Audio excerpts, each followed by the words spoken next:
yes. Yeah, yeah. Hi-ya.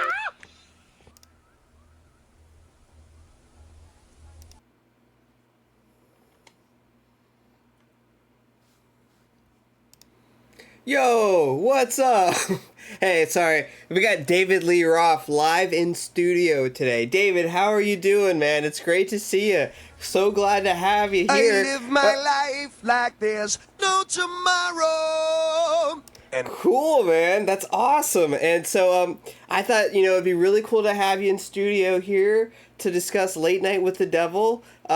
So I know that you're a big fan of the movie, and I'd love to get your take on it. You specifically requested to come here to talk about Late Night with the Devil. So how did you find about where did you see this movie? How did you hear about it? all I've got, I had to steal. Oh, okay, very cool. Least I don't need to beg or borrow. Well, I don't know what I don't have to beg and borrow. I think it's Yes, I'm living at a pace that kills. wow, that's awesome. Well, all right. Thanks for stopping by. See you later. Hey guys. Oh, hey. Well, hey, how's it going? This is a movie club. We're talking about Late Night with the Devil. Boom, right there. What's that guy's name? David Dastmalchian. David Dastmalchian, starring in his first leading role in a hilarious movie about demons. This movie came out 2023. It's directed by these brothers, Cameron and Colin Carnes. They've done a couple of horror movies, but this is a little bit different than what we've done in previous movie clubs. We've talked about Madam Web, huge success. Morbius, not so much. So the episode that we did last week went so poorly that I went out and bought a freaking GoPro and spent 2 days figuring out how to get it to work. And I got it working, and look at this. We're in focus. I'm coming in and out of frame. Look at that. And I got more green screen. We're upping the production value on this, ladies and gentlemen. Big time. So this is Movie Club 2.0 Remix. Okay? After Dark. And we're here. We're out here, and we got some shit going on. All right, hold on. Let me take that again. Take two. This is Movie Club 2.0 After Dark. Yeah. That's right. And we're here to... I've already said it, but Late Night with the Devil. Guys, this movie, it slaps. That's going to be my little spoilie for the intro here. Usually I kind of like to reserve my judgment of the film, but... so going into this movie, a lot of people said it was really, really good. I would try and, taper those expectations, because you're just going to get disappointed. But, I don't know. I don't want to, influence your opinion. If you haven't seen the movie, watch the movie first before watching this, because I will be giving spoilers. So the movie starts with a very long intro of it's a narrator talking about late night television and the state of America at the time, and it seems like it goes on forever. I think it really only goes on for 8 minutes, but it seems like it's going on forever. But the guy who's doing that, the narrator of that, is a little known actor called Michael Ironside. I don't know if you're familiar with his work. He was in Starship Trooper, he was in Scanners, Total Recall, Top Gun. The guy's done it all. This guy's a true legend. And I gotta say, oops, whoo, spooky. The dude's awesome. So, all right. So in the beginning, we're hearing his intro. We see that he started his show to compete with Johnny Carson, and at one point you're introduced to his wife, and they're supposed to be this very well known and loving couple in Hollywood. and she has this line in the beginning, and they repeat it a couple times in the movie, and I think it's like, for me, my favorite line in the movie, and the way that they deliver it, well, she's talking, I forget her name, but she was saying to her husband about like the first time they met. It was backstage at the play Old Calcutta, I guess, or something. And she says like, and he saw all those glorious naked bodies. But she doesn't say it like that, but she says like those glorious naked bodies. And then and he was blushing. How could you not fall in love with them? Especially with all those glorious naked bodies. It's like, I hope that phrase enters the zeitgeist and becomes like the new Skibbity toilet. That's I would love for that to happen. Glorious naked bodies. We also learn about this cult. I forget. Well, basically, they worship this demon called Abraxas, and the leader of their cult is this guy called Diabo, which I think is really funny. Like they're like, just drop the L, it's cleaner. Diabo, and like they show some footage of like a SWAT team like takeover, and I was doing a little bit of research, and that was actually a real clip, like a real footage from a SWAT team like doing like a raid on a house in like the 70s or the 80s or something. Like, interesting. Oh, that's another thing about this movie. They use AI in very small parts of it. Whenever they have like they like cut to commercial break sign, or like technical difficulties or shit like that. There's a couple of like art images that they use that were AI generated, and I'm like, I don't mind that at all. I think that's fine, whatever. I know some people were hating this movie because like they were using that in some of like the promotional like trailers and like posters and stuff, but whatever. It's all good. I you know, it's there, so use it, I guess. But anyway, so Diabo, we learned about Diabo, of course. We learn about the Grove. So like Jack is a member of like this secret society, which is based off of a real secret society called like the Bohemian Grove or something like that, and it's heavily implied that Jackson might have made a deal with this group for some fame and success. And we also learned that his wife, who has never been a smoker, gets lung cancer and dies. And so, ooh, okay, all right. He comes back and so this is still like so much like, I mean, I guess it's good that they get it all out of the way in the beginning. What's the word I'm looking for? Basically just like story and lore. They're just telling you so much lore in the beginning. Exposition. That's it, I guess. And then finally they cut to, it's Halloween night. It's sweeps week, and this guy Jack, our host, he's got a Halloween special on tonight, and it has to go perfectly to save the show. And so this is kind of the premise that we're given for this show. And so he's booked a couple of paranormal acts. And I think it's like, okay, this is a good premise for a show. I like this premise. I like the way that they film it. They film it, a lot of the scenes in it are like in a 4:3 aspect ratio, which is like an old television aspect ratio. They use like a filter on the lens to give it a bit of a fuzzy look. They have some distortion and like video glitching in it that is supposed to like replicate like recording on like old equipment, I suppose. We meet the very beginning of like whenever the show actually starts and gets going.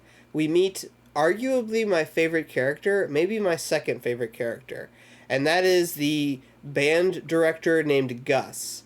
I love this guy. He's got like a real George Costanza type look to him, and he's just like this undeniably likable guy. He's clearly like like all of the people that work on this movie are very good. Like all of the acting in it is very good, and it really helps like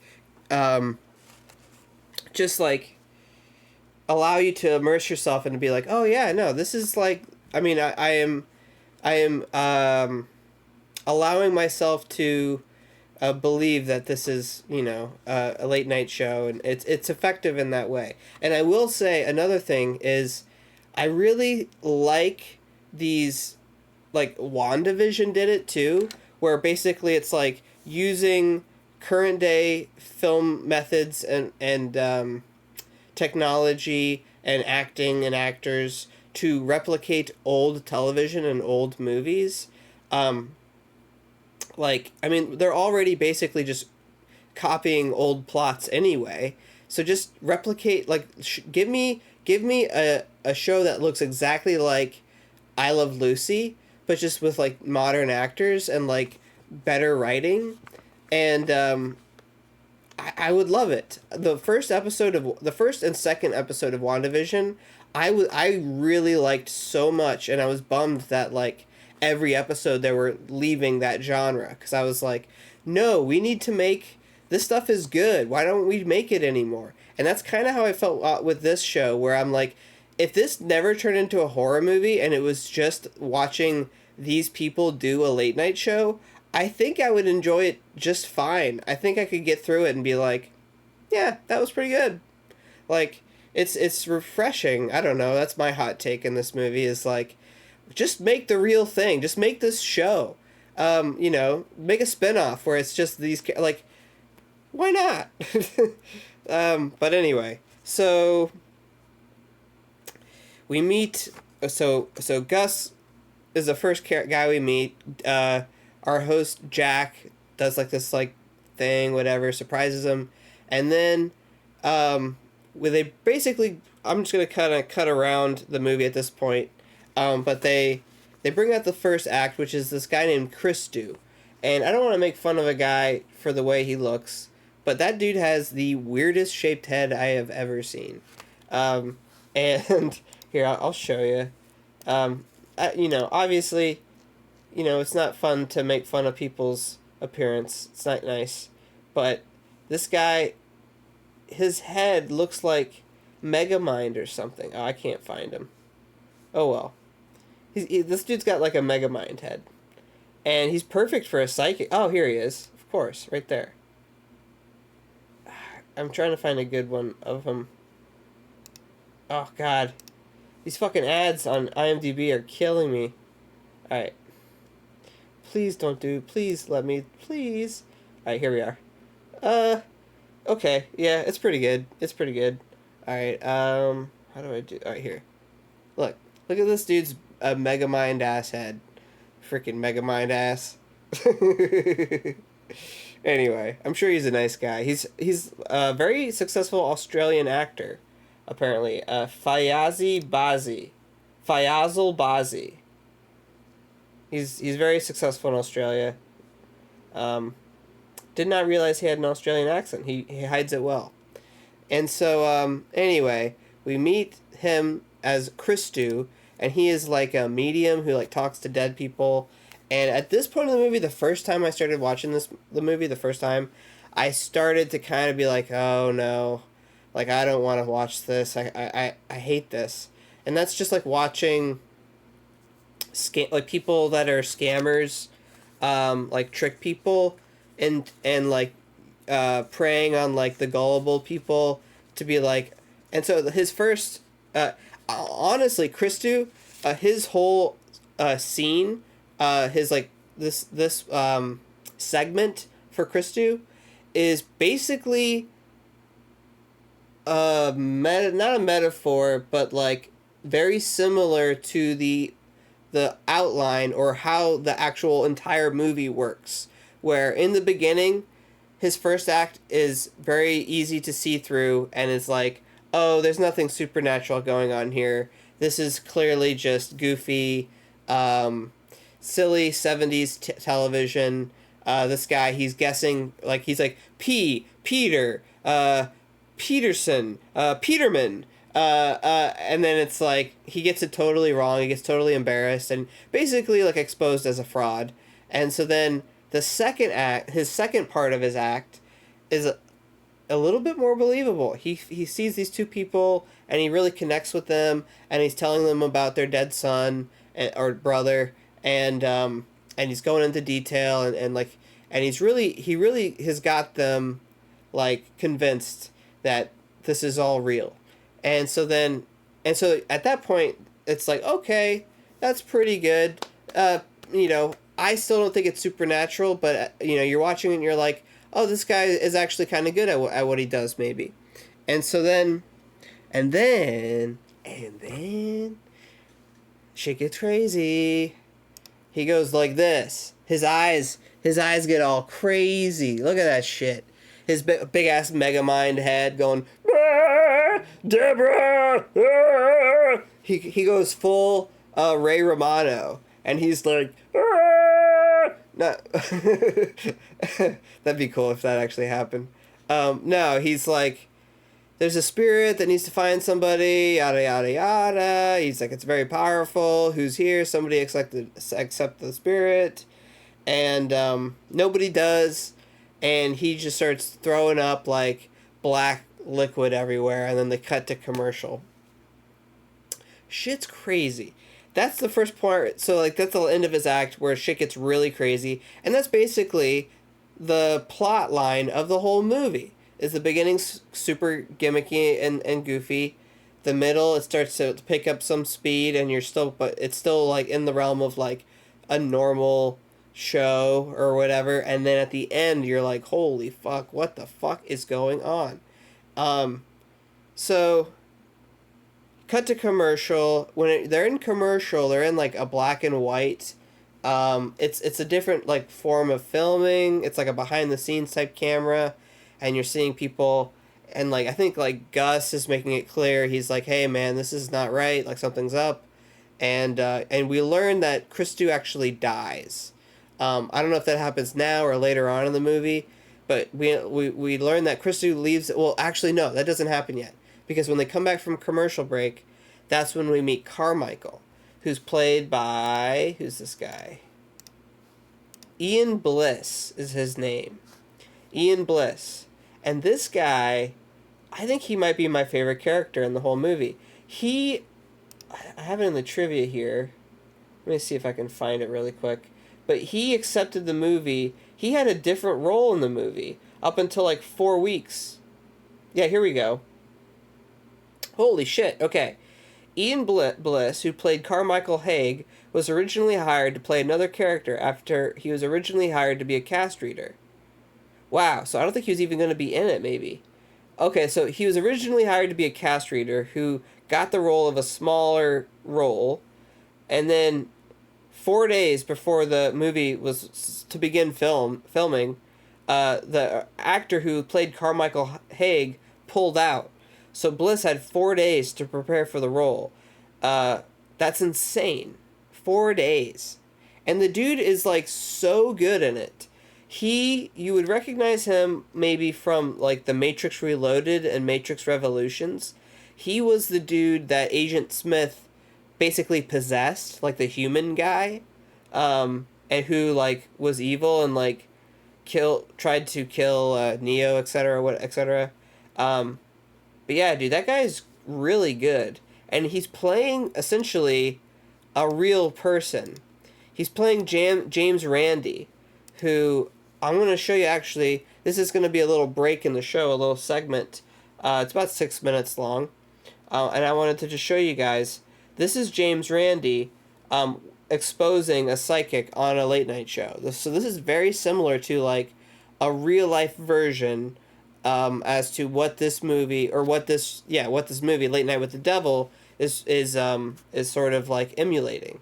So tonight on this stage, you are going to meet a man who claims he can move physical objects using only the powers of his mind. All of us are very pleased, not just pleased, but excited to have you with us. Now, you claim to have psychic...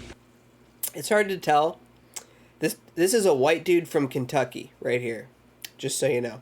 Powers, don't you? Yes, I do. Is this something that you have discovered recently, or have you known of it since childhood? How did it all begin? Well, everyone's born with it. It's just a matter of development. What are you going to do, James? I'm going to move a pencil for you. With just psychic powers? Just psychic powers. Very well.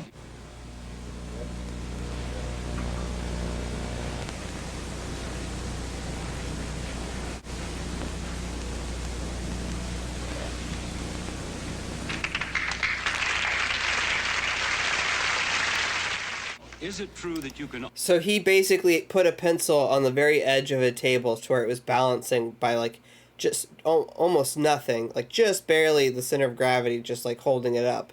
And then he just moved his hands by it, and the air moved the pencil, and the whole audience clapped. Woo, woo. I guess like entertainment was a lot easier back then. Also, turn the pages of this telephone directory? Yes, it is. And you will do that for us? I'll try. Should I take the pencil off the table? Yes. All right. There you are, James. You would like to open it to any page, or should you want me to do it? I'll be happy to. All right.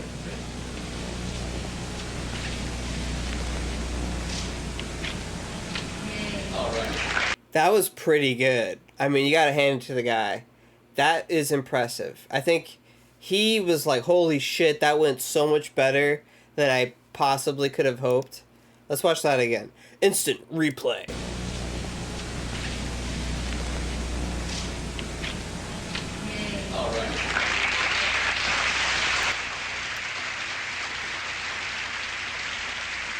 The amazing Randy maintains that you did not use psychic power, but that it was trickery.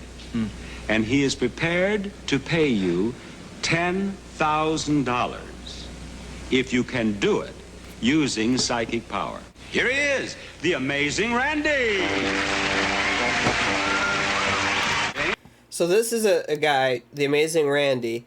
So he offered like, and it increasingly would get more and more money, like $10,000, $20,000. He got up to $1 million that he would be willing to give somebody who could prove some sort of paranormal or supernatural ability.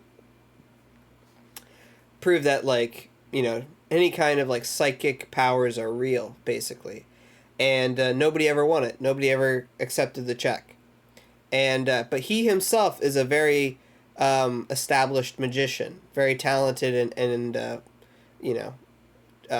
good magician, which is, you know, similar to our character Carmichael in the movie. Randy? Okay. Now, you saw James' demonstration from backstage. Yes, I did. And do you accept that as a demonstration of psychic power, or do you believe that he used trickery?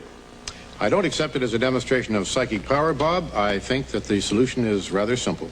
I think that Mr. Heydrich is merely, to accomplish this effect, blowing on both the page and on the pencil. And the reason is rather simple, because the pencil reacts to even the currents of the air conditioning in this studio. It will be very difficult to try to put controls on it in such a way that normal currents of air that are present all the time would not move the pencil. For example, it moves very, very easily.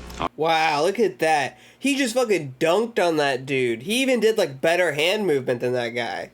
That's insane. All right, you're not going to ask him to do that. That's one down, one to go, James. You are prepared to pay him $10,000 if he can turn the page of the telephone directory with certain controls. That's right. Since my theory, as yet unproven, of course, is that it's accomplished simply by blowing, though rather cleverly, I must admit, done, there should be a way, a simple way, without a lot of instrumentation, to demonstrate that fact by using one very simple control. Now, what I have here is particles of a white plastic, which, when given a good puff, good heavy puff of air, will, I think, rather conclusively show whether or not blowing is a method accomplished. Now, it will not, perhaps, in some way differentiate between genuine psychic power and actual blowing, but it certainly should be very interesting indeed to see what now occurred. James? Ready?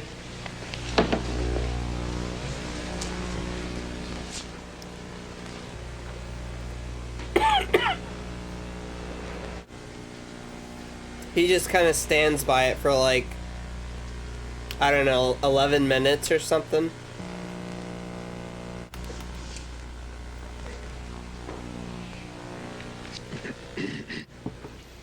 Now, James, you had another question? Mm-hmm.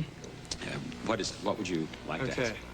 The styrofoam and the lights form electricity which pulls the page. Look.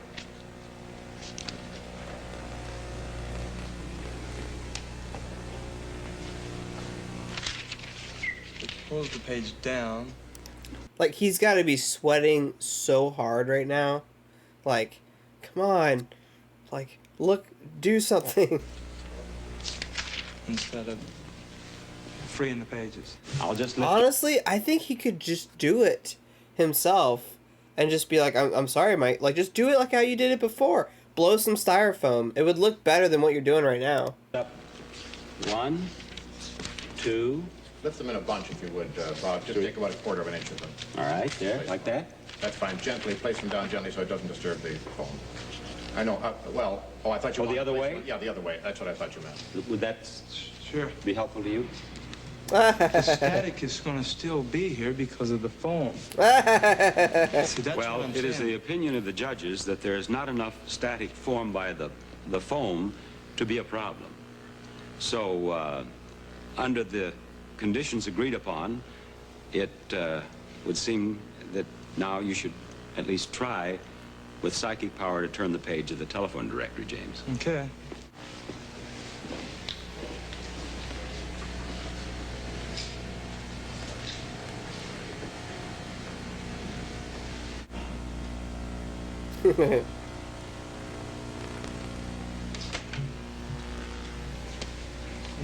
It's not going to turn for you? No, it isn't.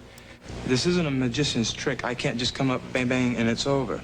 I have to be to where I can work with something small and then big, to build up my own self.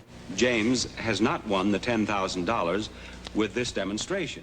So it seems. Now, you have heard what James's explanation is.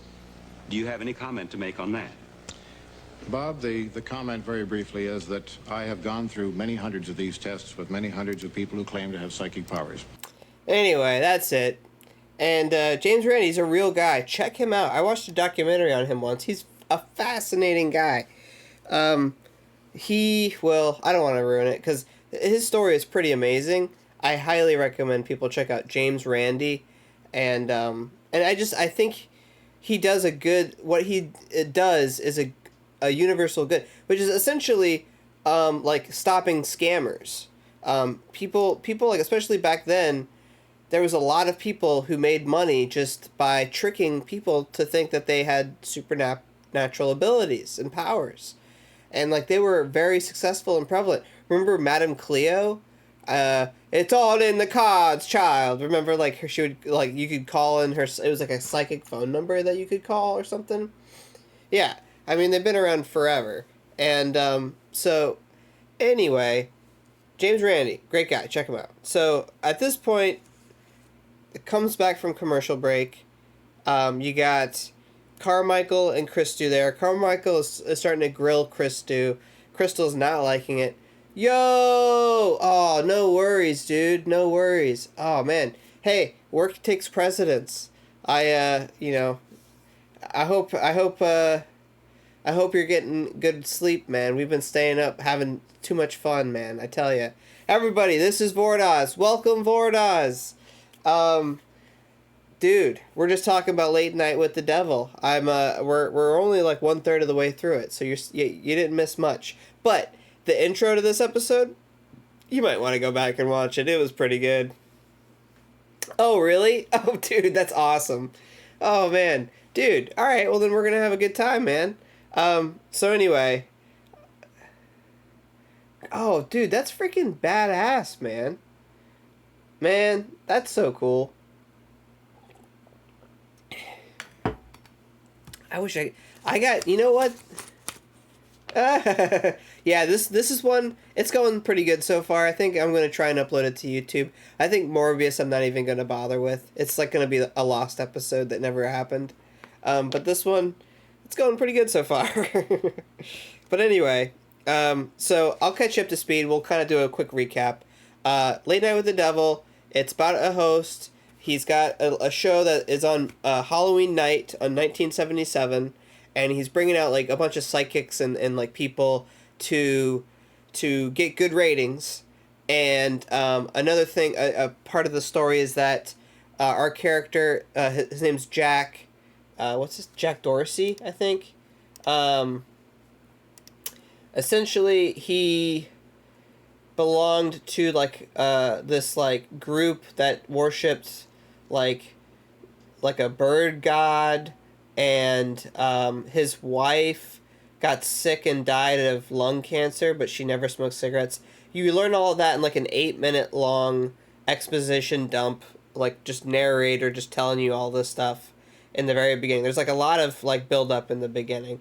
And so we meet Christu, who's like the psychic medium dude, and we meet this guy named the Great Carmichael, who is basically like a magician who debunks other like psychics, people who claim to have psychic powers, etc., etc. And so, let me do this. Whatever. He starts grilling Christu. Christu starts getting sick, and at this point, this is where like the first time in the movie you start to see something that is actually like, oh, I think something crazy is gonna happen in this, which is this guy here, Christu. Here, I'll show you. Actually, this happens. He starts getting like Christu starts getting like an actual like demon or something, like trying to like take over his brain while he's doing like these psychic readings, and then and so then that happens. They go to commercial break. When they come back from commercial break, Christu's like getting grilled by this Carmichael guy, and he starts sweating and not doing so good, and he ends up just puking, like throwing up like projectile vomit everywhere, and it like covers the camera, and they cut to commercial break again, and they wheel Christu out of there. They bring in this woman. Her name's Dr. June, and she has this little girl named Lily, who's like a teenager who's like basically like possessed by a demon, and so they bring them out, and it's a long story. Essentially, this girl Lily is the only surviving person of a cult that existed that worshipped this demon called Abraxas, and everybody in the cult died in like a big fire except this one girl, and in this cult, apparently. No, the host is not the devil. So the host is just a dude named Jack, and he's trying to like bring no spoilers, you're cutting too far ahead, my friend. Just to so you understand, the guy, he might have tried to make some deals with said demons, possibly to gain his success, but that is not clear, at least not yet in the movie. At this point, we just see that he is desperate to have his show be a success, and it's like this, like, it's like a Johnny Carson type show, like late night talk show, and so the ratings have not been good on his show. It's Halloween night, and he's trying to save the show, so he's got these like supernatural guests coming on. The first one is Christu, and Christu is like this like guy who's like, oh, I'm getting a name. It's Peter, Peterson, Peterman, and like he's just like making shit up. And then you find out like, oh no, he actually has like a real demon like that's trying to talk through him, and whatever. And so Christu starts throwing up black stuff, and they cut away. They wheel him out of there. They bring in the next guest, who is Dr. June Ross Mitchell, who wrote a book about this little girl who's like the surviving member of a cult, and everybody died, and she has like a demon that possesses her, like, and it's basically like an act, like it's presented in a way that like our next act, Dr. June Mitchell and her lovely assistant, or her lovely like study of Lily, and then they do like a little performance where Lily sits in a chair, and Dr. June is like, all right, can I talk to the being inside you? And then the little girl like tries to look all crazy and is like, yes, I'm a little demon boy. Blah, blah, blah. I always feel like these kinds of like exorcism scenes, like with like a person who's just pretending to be crazy and say crazy fucked up shit, and like a person is like trying to talk to them as like like as a preacher or whatever, like it's not that, it's just not effective to me anymore. I'm like, okay, we know the shtick, I know the deal, I know what this, I've seen this before, and it's pretty much exactly like every other like exorcism kind of thing, except at the end, I believe, like, her chair starts to float up, and you're like, holy shit, like, I guess this is real. Oh my god, I can't believe this. And like, her face changes a little bit. Her brow gets really big, whereas normally her brow does not look like that. And so you're like, oh wow, so this must be actually sort of real. And then this guy Carmichael, he's like the guy who like debuffs like fake psychics and stuff. He was like, I'll show you what he looks like, because I don't think you've seen him. He looks like, hold on, I'll get a picture. Okay, here we go. So here's the psychic girl, here's the Professor June, and then here is Carmichael, and he's like, this is bullshit. I don't believe this at all. And he's like, I'm going to show you exactly, I know exactly what she did, and I'm going to show you how she did it. And so he goes up and he makes here, do I have it pulled up? Let me see here. I think I do. Okay, so this is her whenever she's like in her demon mode or something, and they're like talking to her, and it's like, all right, whatever. And so then now, here, at this part, Carmichael gets Gus, which is this guy on the right here. Gus is like the band leader, and he's kind of like this like lovable goof, kind of like a kind of a dummy, sort of, like, maybe. He's presented in like this way of like, he's just like a nice guy who's like actually scared of demons, and he's like worried that he's like Jack, like, I think you're like, you know, kind of like biting off more than you can chew. And it's just like the whole show, he's like being like, hey, this isn't such a good idea. And so then at the end, Dr. Carmichael, he like hypnotizes Gus here with his watch. He pulls out his watch, he hypnotizes him. And then he's like, he starts talking to him, and he's like, he goes, so tell me about your fear of worms. And Gus is like, oh, like, I hate worms. And Carmichael's like, why do you hate them? And Gus is like, well, I mean, they're just slimy, gross things. They have no arms and legs. I hate them. They're gross. And Carmichael's like, and they can even, like, get inside your body. And Gus is like, yeah, that's disgusting. I don't even want to think about it. And then Carmichael's like, hey, what's wrong with your neck? There's a cut on your neck. And then Gus, like, reaches up to his neck, and there's, like, a huge gash in his neck. And he reaches into his wound, and he pulls out a whole worm. And, like, we're seeing this all happen. And he's like, holy shit, what the fuck is this? And, like, everyone's, like, screaming. He's like, oh my god, there's worms inside me!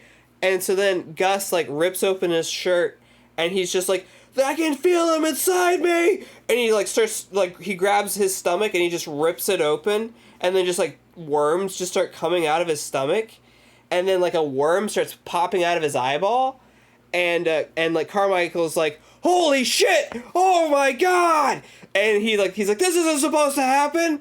And he stands up and he's like he's like snapping his fingers. He's like, oh, come on, wake up! And then and everyone's freaking out. And then Carmichael goes, he goes, dreamer, here, awake! And then everything stops, and it cuts to this guy Gus, and he's like, everything's fine, and he's like, he like wakes up like out of the hypnotism, and Gus is like, he's like, hey, what's going on? And like, there's nothing wrong with him. There's no worms on him. There's no cuts on him. He's perfectly fine. And Carmichael is like, he's like, you were just hypnotized, Gus. And Gus was like, no, I wasn't. You haven't even started yet. And then Gus is like, oh my god, my shirt's open. Oh, how did this happen?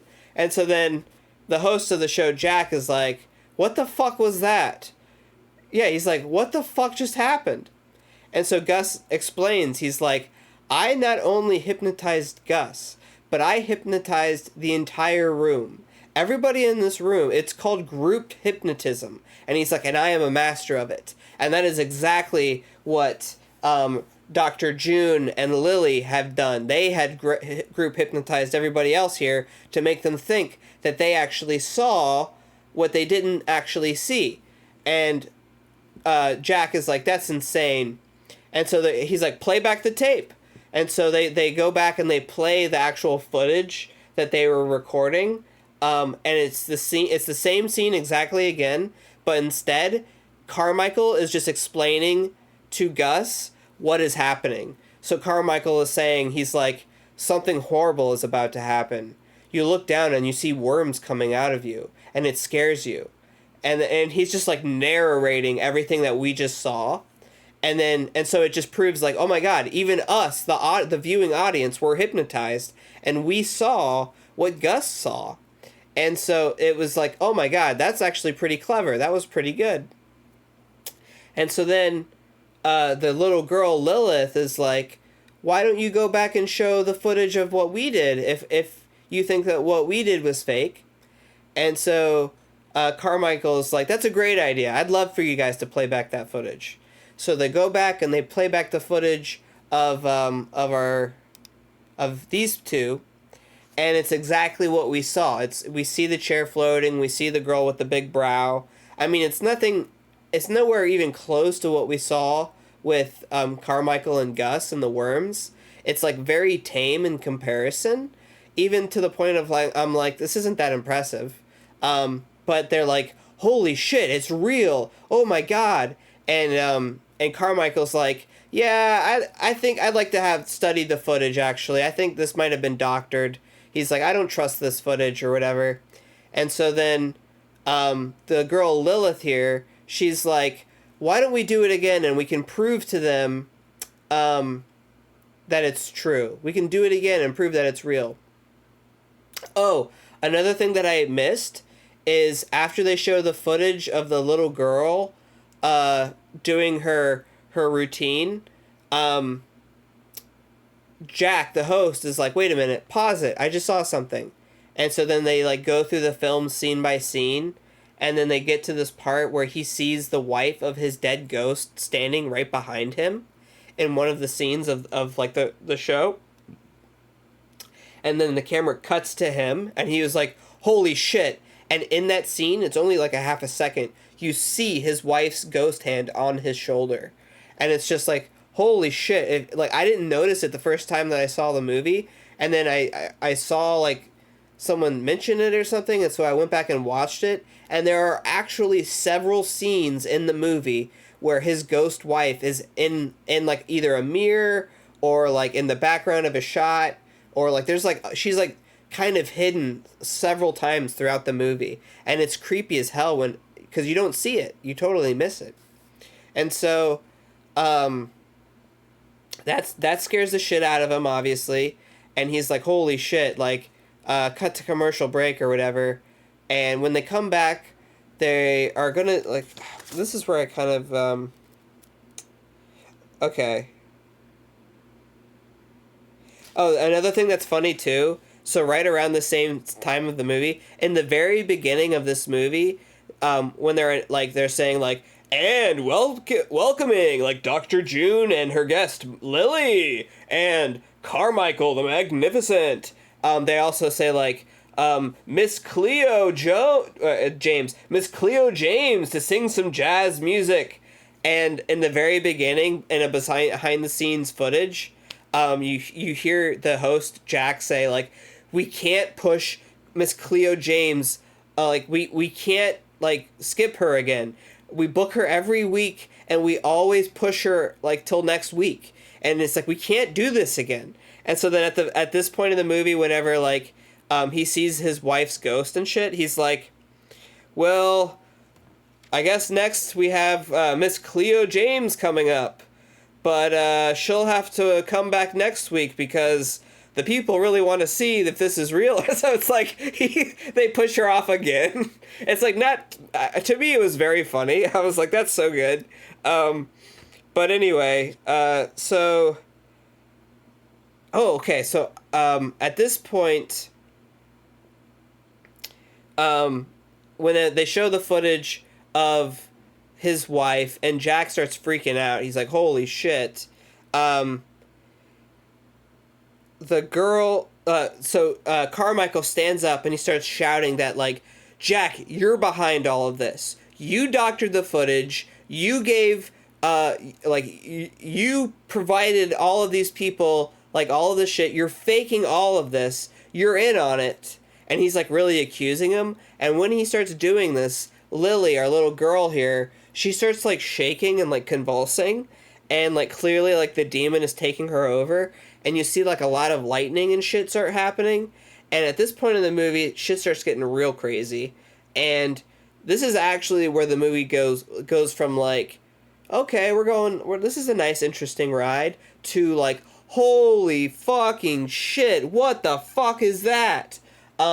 Basically, lightning bolts start shooting into her. Like, in one arm, there's, like, lightning surging through it, and then lightning coming out the other arm, and she's just standing up, and just lightning is just shooting through her, and everyone is, like, freaking out. Everyone's going, like, oh my god, and you see, like, on her head, like, a line start forming from, like, her nose to the top of her head, and then her head just, like, splits open, and there's just, like, light coming out of it, just, like, pure light just coming out of the top of this girl's head. And she, Gus, our beloved Gus, he starts running up, like, towards her with a cross, and he was like, the power of Christ compels you, the power of Christ, and she just, like, looks at him, and his head just completely rotates backwards, and he just drops dead. And then she looks to her left, and Dr. June is there, and Dr. June is, like, she has her cross up, and she's, like, saying some mumbo-jumbo, and then the demon basically, like, makes her, like, levitate, and then just, like, cuts her throat with her own necklace, like, her own, like, cross or whatever. Oh, I know, Gus gets it hard in this movie, dude. He's the MVP, honestly. That dude, freaking, David Dastmalchian, and the guy who played Gus, they are, like, the best. Also, this girl, Lilith, this is her first movie, and she does really good. I mean, like, it's acting is hard, and she has a lot of it on her back as far as, like, is this going to be good? Is this going to be believable? And I think she does obviously she did a pretty good job. She did a good enough job. But anyway, so Dr. June basically gets, like, her head cut off, almost, sort of. And then this guy, here, hold on. This guy here, he starts doing some funny-ass shit. So he gets down on his knees, and he starts going, Lord of Flies, I devote my undying soul to you. I worship you. You are my new god. And he's, like, basically pledging allegiance to the god Abraxas. And then while he's doing that, Dr. June's head basically gets, like, snapped off almost. And then he just goes, holy shit! And then the demon, like, turns its head and starts looking at him. And then he reaches in his jacket and he pulls out a check for $10,000. And he starts, like, handing it over to her. And then the check just, like, catches fire. And then he basically just melts like a candle, which is, like, so fucking good. Earlier on in the movie, Jack is warning Christu about Carmichael, and he says something along the lines of, like, don't worry, he's all wick, no wax. And later on in the movie, Carmichael gets completely melted like a candle. I actually have it pulled up here. I think it's this one right here. So this is, like, a small scene from the end of the movie. Here.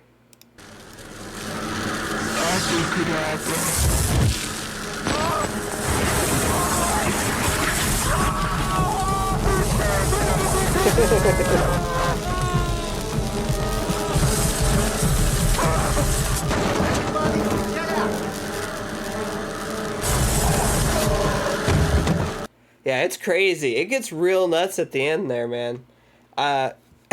So anyway, so at this point you're like, wow, this movie's really fucking crazy. It gets even fucking weirder, dude, okay? So I had to write this down because it's hard to follow. So what happens is, hold on, let me see where I'm at here. Okay. So we see all of that shit just go down that we just watched, and we see Jack, and he's off to, like, the side of the stage, and he's just watching it all go down, and he's like, holy fucking shit, what the fuck did I just see? And he just runs out. He goes backstage, basically. And then it basically just cuts to static, and then we get like a like technical difficulties sign pull up here. Hold on, like this. Basically, this shows up for like a little while, and then it cuts back, and then it's like we're back on the show, and then hold on, actually, I want to do this. So I can't. And so they're back on the show, and everyone is acting like everything is normal. Gus is alive. He's back. Gus is back. And he's like, everybody, welcome our host, Jack Dulce, or whatever his name is. And Jack is like, just like completely like, what the fuck is happening? What is, like, why is everybody still alive? I don't understand. And he's like basically shell-shocked. And so Jack says like, how did I get here? And Gus is like, well, you took the bus like you always do. And then it cuts to like him doing a scene, like a skit. So here's the thing. Don't get too far ahead of it. So he's like, what the fuck is going on? It cuts to him in like a sketch where he's like a caveman, and he's like really confused. He's like, what the fuck is going on? And the girl next, like that's his scene partner in that sketch, is like, hey, that's not the line. And so then it cuts to him, and a next scene where he's like with an animal expert, and the animal expert pulls out like a giant worm and starts handing it over to him, and the worm has like giant mouth on it. And he's like, no, don't give it to me. I don't want it. No. And then like it cuts again, and then we see a scene where he's at a press conference basically for like a TV studio. And one of the journalists, like the journalists are all asking him questions, and he's sitting there with like the president of the studio, like right behind him. And the press is like, Jack, what is your greatest sacrifice that you made for your success? And the president behind him says, well, his greatest sacrifice is yet to come. Drink up, Jack. And then Jack takes a big drink out of a goblet, which I'm about to do.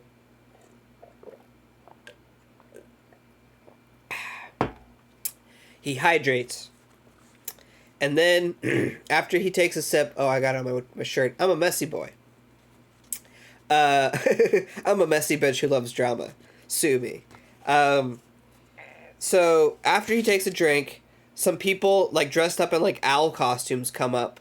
And they, like, pick him up and grab him. And they take him to this room. And this room is, like, filled with people. And, like, some of the people are, like, people from his audience from the show. Like people dressed up in costumes and stuff, and there's like, oh hell yeah, you're using it, dude! Ho ho ho ho ho! New emojis, yes. Let me see how the other one came out. It looks okay. It's not too bad. Maybe I'll just get rid of the ha ha ha and keep the face. What do you think? Yeah, let me know what you think of those, by the way. My new emotes. But anyway, so where was I?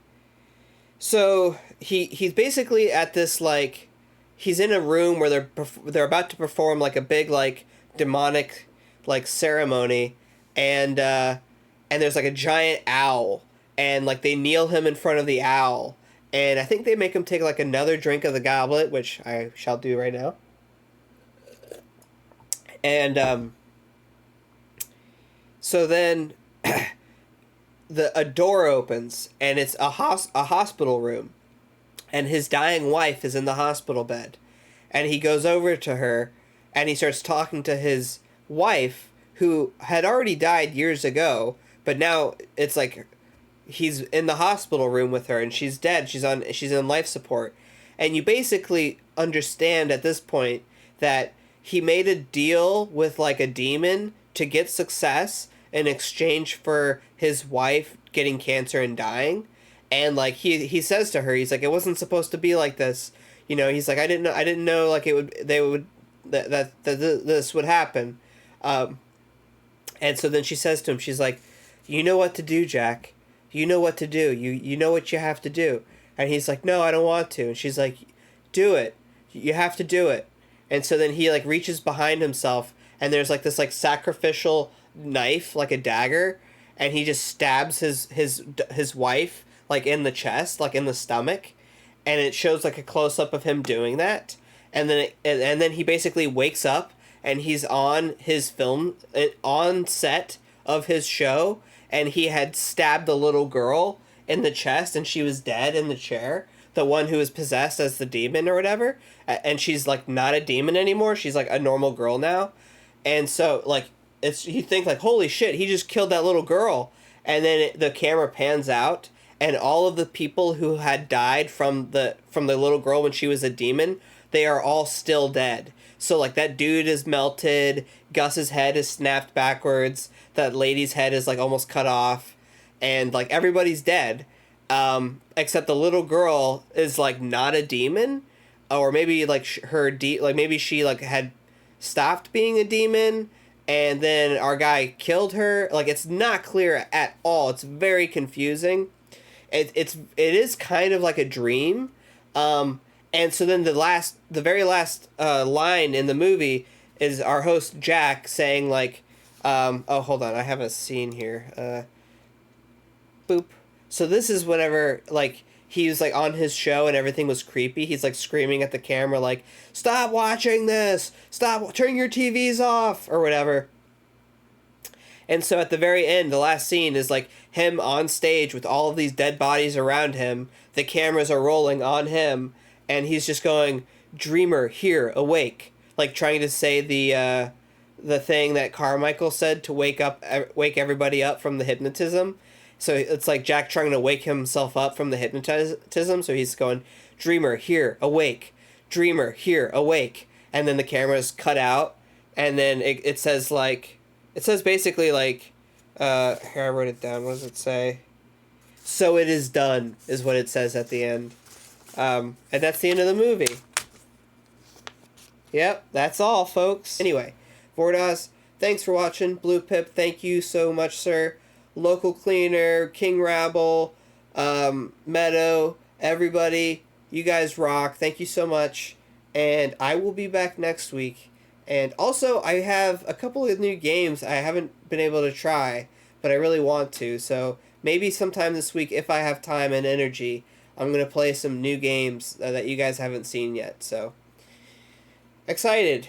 We got great things. Venom 2 next week. Good show, everyone. I'm gonna definitely upload this to YouTube, and hopefully we can get some views on that shit. So anyway, later guys, peace.